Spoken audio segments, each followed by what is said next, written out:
الرحمن الرحیم۔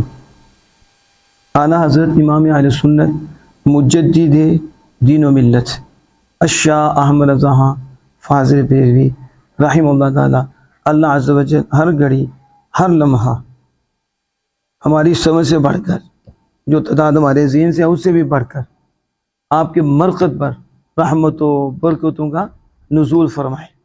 آپ نے اساتذہ کے متعلق جو لکھ دیا ہے نا، میں سمجھتا ہوں اگر کوئی پڑھ جائے نا تو استادوں کے پاؤں دھو کر بھی ہے کیا کریں، اور کبھی استاد کو تکلیف نہ دے۔ کبھی اس میں ایک شک جو ہے نا، صرف ایک بتاؤں گا آپ کو، یہ ذہن رکھیں، لیکن اس میں فارسی بھی نہیں پڑھوں گا، فارسی بھی ساتھ ہے، ٹائم لگ جائے گا، اب صرف ترجمہ ہی پڑھوں گا۔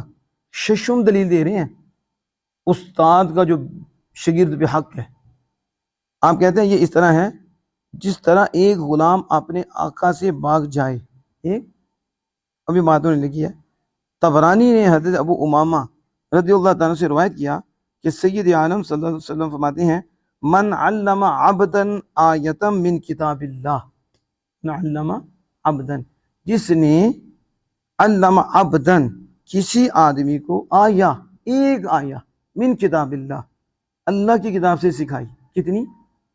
صرف ایک آئی، کتاب اللہ سے سکھائی، فَهُوَ مَوْلَاهُ، وہ سکھانے والا اس کا آقا بن گیا اور سیکھنے والا اس کا غلام بن گیا۔ کون بتا رہی ہے؟ من علم عبدا آیتا من کتاب اللہ، جس نے ایک سکھائی ہے وہ آقا بن گیا ہے، اور سیکھنے والا کون بن گیا؟ غلام بن گیا۔ تو امیر المومنین مولا مشکل کشا شیر خدا حضرت علی کرم اللہ وجہہ، آپ کیا فرماتے ہیں؟ آپ فرماتے ہیں کہ من علمنی حرفا فقد صیرنی عبدا ان شاء با و ان شاء اعتقا۔ آپ فرماتے ہیں جس نے مجھے ایک علم کا حرف سکھایا، علم دین کا ایک حرف سکھایا، اس نے مجھے اپنا غلام بنا دیا۔ مولا مشکل کشا شیر خدا نے دین کا علم ایک حرف مجھے سکھایا اور اس نے مجھے کیا بنا لیا؟ غلام۔ کیسا غلام بنا؟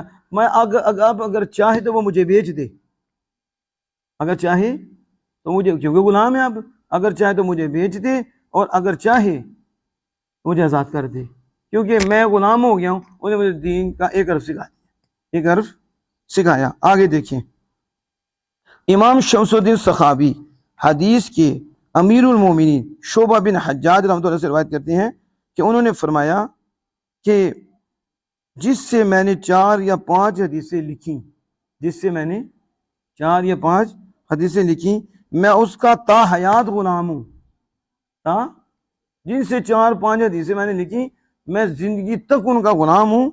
بلکہ انہوں نے فرمایا ما کتبت عن احد حدیثا الا وکنت له عبدا ما حی، یعنی کیا کہتے ہیں؟ کہتے ہیں کہ جس سے میں نے ایک حدیث لکھی، میں اس کا عمر بھر غلام رہا ہوں، عمر بھر۔ یہ حدیثیں روایتیں اس باطل خیال کو جڑ سے اکھاڑ دیتی ہیں کہ ابتدائی تعلیم کی کیا قدر ہے۔ ایک حرف کی بات ہونے کے لیے ابتدائی تعلیم کی کیا قدر ہے؟ قدر اگلی تعلیم کی ہوگی، یا تو ایک حرف میں، یہ ابتدائی تعلیم میں وہ کہنے میں غلام بنا لیا، میں ساری زندگی غلام ہوں، ساری۔ تو اعلیٰ عظمت ہیں، یہ حدیثیں، یہ روایتیں اس باطل خیال کو جڑ سے اکھیڑ دیتی ہیں کہ ابتدائی تعلیم کی کیا قدر ہے۔ اور واضح ہے کہ آقا سے بھاگ جانا بہت بڑا گناہ ہے۔ آقا سے، یعنی استاد سے بھاگ جانا، استاد آقا ہے آج تو بھاگ جانا بہت بڑا گناہ ہے۔ نبی اکرم صلی اللہ علیہ وسلم نے فرمایا کہ بھاگنے والے غلام کو کافر فرمایا ہے۔ کیا فرمایا؟ یہ استاد کے متعلق لیا نہیں ہے کہ استاد سے بھاگنے والا، آپ نے کہا کہ بھاگنے والا غلام کافر ہے۔ تو استاد نے ایک حرف سکھایا تو وہ غلام ہے۔ دین کا حضور خود فرما رہی ہیں، شیر خدا فرما رہی ہیں۔ پھر آگے کہا جیسا کہ امام مسلم نے جریر بن عبداللہ بجلی رضی اللہ عنہ سے روایت کیا کہ بھاگنے والے غلام کی نمازوں کا نامقبول ہونا بہت سی حدیثوں میں وارد ہے۔ جنہا بھاگنے والا غلام ہے نا، اس کی باتوں کا، نماز کی باتوں کا قبول نہ ہونا بہت سی حدیثوں میں وارد ہے۔ اب یہ اعلیٰ حضرت نے استاد کا حق بیان کرتے ہوئے چھٹی قسم لکھی ہے۔ کون سی؟ چھٹی کہ جس نے ابتدائی تعلیم شروع سے بھی ایک حرف سکھایا، پورا سکھانا تو بڑی دور کی ہے، اس کا غلام بن گیا ہے اور حضور ہمارے غلام بنا لی ہے اور یہ آقا بن گیا. تو شیر خدا کہہ رہے ہیں کہ مجھے ایک حرف سکھایا تو غلام بنا لیا، اب چاہے تو مجھے بیچ دے، تو اب چاہے مجھے آزاد کر دے. تو وہ کہہ رہے 6-4 حدیثیں لکھی ہیں تو میں اس کا غلام ہو گیا ہوں، میں اس کا تا حیات تا.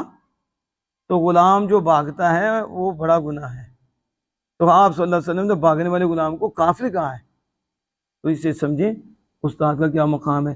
استاد اگر سختی بھی کرے تو استاد ہے، اگر کوئی زیادتی بھی کرتے تو استاد ہے، اس کا احسان بڑا ہے. تو غلام ہے تو غلام کا کام تو نہیں ہوتا کہ استاد کے آگے کھڑا ہو جائے. غلام جو ہوا تو غلامی یہی ہوتی ہے کہ وہ برداشت کر دیا ہمارا آقا ہے، ہمارے آقا کے احسان ہے ہمارے اوپر.